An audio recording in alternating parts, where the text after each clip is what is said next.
وہ بچپن سے یہی سنتی چلی آ رہی تھی کہ صحن میں انار کا درخت اس کی ماں کے ہاتھ سے لگا ہوا ہے، جبکہ ماں کو دنیا سے گئے کئی برس بیت چکے تھے۔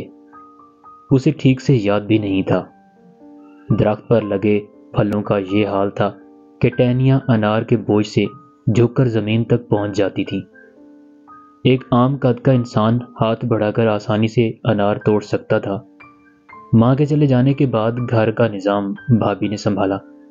ایک مرتبہ اسی کے شوہر نے بیوی سے فرمائش کر ڈالی کہ بیگم، سنا ہے آپ کے گھر جو انار لگے ہیں بہت ذائقہ دار ہیں، چند انار تو توڑ کر لائیں، ہم بھی چکھیں۔ اگلے ہی دن وہ ماں کے گھر گئی اور چپکے سے چند انار توڑے اور اپنے پرس میں چھپا لیے۔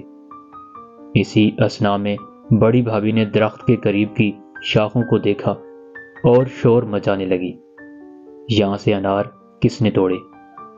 اس نے جھٹ سے نند کے پرس کی تلاشی لی اور اسے برا بھلا بول کر انار واپس نکال لیے۔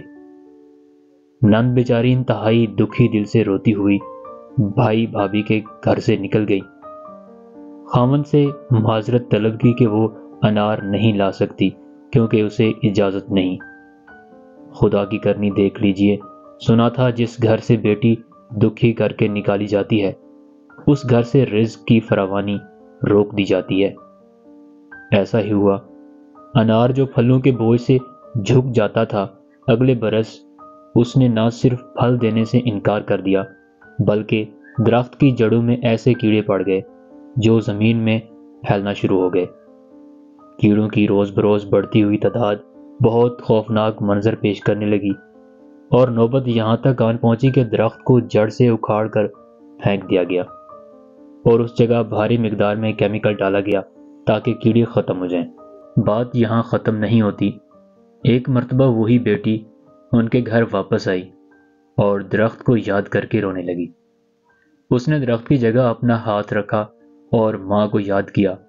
اچانک اس کی نظر ایک ننھی سی جڑ پر پڑی۔ اس نے اسے اکھاڑ کر مٹی میں بند کر لیا اور گھر چلی گئی۔ گھر جاتے ہی وہ جڑ زمین میں لگا دی اور اللہ کی قدرت وہ جڑ طاقت پکڑنے لگی۔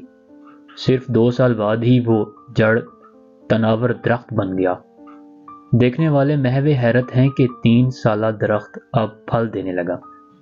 چند سالوں میں یہ بالکل ویسا ہی درخت بن چکا تھا جسے جڑ سے اکھاڑ کر پھینک دیا گیا تھا۔ اب اس درخت کا پھل پورے خاندان برادری میں تقسیم کیا جاتا ہے۔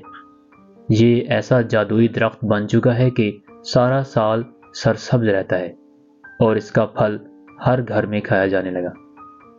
اگر کوئی سمجھے تو یہ میرے رب العالمین کا بہت بڑا پیغام تھا۔